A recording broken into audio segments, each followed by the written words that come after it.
انا مش هستنى يا بنت الناس لما تروح ويتفتحيه في موضوعنا، لا. انا من هنا على المحل بتاعه طوالي، وهخش في الموضوع على طول. بقى احنا ما بنسرقوش، وانا مش صغير. طيب اهدى شويه، ايه ده؟ انا اول مره اشوفك متعصب كده. هو الصعيدي طالع ولا ايه؟ لا، ما انت ربنا يكفيكي مخ الصعيدي اما يغفلك. ايه؟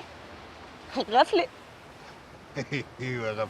غفلك يعني تربس، تبرشم بالضبه المفتاح. مش ممكن، كلامك زي العسل.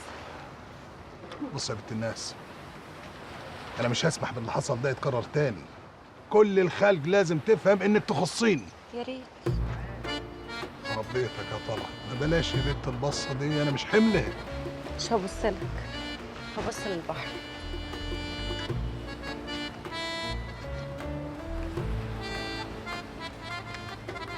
انا اللي مجنني ومخربط نافوخي. ازاي يا شامه انت وافقتي ان البقف ده يدخل بيتكم ويتحدث عليكي؟ الله يا طلعت، ما كنتش لسه عرفت. ولو الواحد من اول ما يشوفه كده يا ساتر يطبق على النفس زي الكابوس. على فكره بقى دمك خفيف جدا وانت متعصب. طب يلا يلا يا بنت الناس، شوفي احوالك ايه، وانا من هنا على عمرو زيد على طول. طب طمني بعد ما تخلص معاه، كلمني على المحمول. محمود جبت واحد؟ ايوه اهو، هديك نمرته. اكيد هيبقى انا كمان هجيب محمول عشان احدثك عليه. ماشي. وشفتها فين بقى كده ان شاء الله؟ في الشارع يا عمرو زيد، اصل الكشك بتاعي جار الشركه اللي بتشتغل فيها شامه. وحصل بقى بينكم ملاغيه لا مؤاخذه؟ مش فاهم قصدك، يعني ايه ملغيه؟ يعني اتلغيتوا مع بعض، اتناغشتوا مع بعض، اتكلمتوا مع بعض، ولا انت اول ما شفتها كده عجبتك رحت جاي لي على طول عشان تطلبها مني؟ بصراحه العباره ما هو كان لازم نتحدثوا معاها عشان نعرفوا لما نتكلموا مع مين. هي دي الاخلاق اللي تعجبني. الصعايده طول عمرهم يعرفوا الاصول. بس انت لا مؤاخذه يعني اتاخرت ليه كده على الجواز؟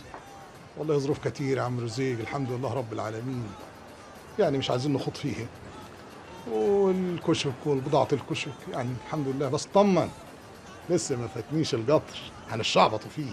لا بعون الله نخليك تلحقه وتقعد درجه اولى كمان. الله يبارك فيك، اللي يناسب ناس زيكم يا عمرو زيج يركب البريمو.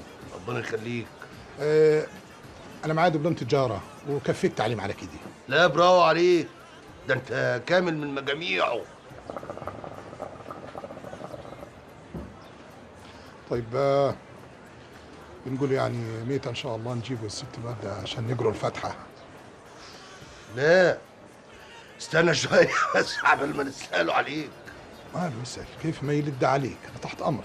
بص بقى يا ابن الناس، الساعه دي ساعه شغل، احنا نخلص الشغل كده ونقعد انا وانت على رواقه عشان نتكلموا في كل التفاصيل. سيدي انا تحت امرك، شوف الوقت والمكان اللي يناسبوك. الساعه 11 بالليل. زين قوي. اطلع على تصل. ليه تصن بعيده؟ ليه متطرفه كده؟ اخويا الكبير قاعد هناك. اصل اخويا الكبير ده دايما اساله في كل حاجه، حتى مراتي ام شامه دي اي موضوع تتعرض له لازم تسال اخويا الكبير، يشوفك ويوافق عليك. يا سلام، على راسي من فوق. نروح ان شاء الله ونتشرفوا بيه.